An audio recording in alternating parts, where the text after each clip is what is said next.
وتقاسموا بالله لنبيتنه وأهله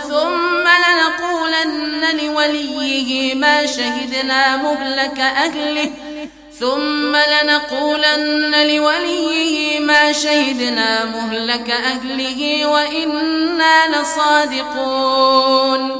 ومكروا مكرا ومكرنا مكرا وهم لا يشعرون فانظر كيف كان عاقبة مكرهم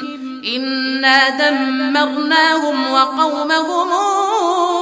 أجمعين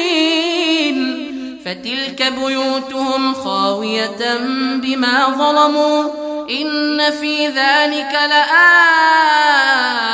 لقوم يعلمون وأنجينا الذين آمنوا وكانوا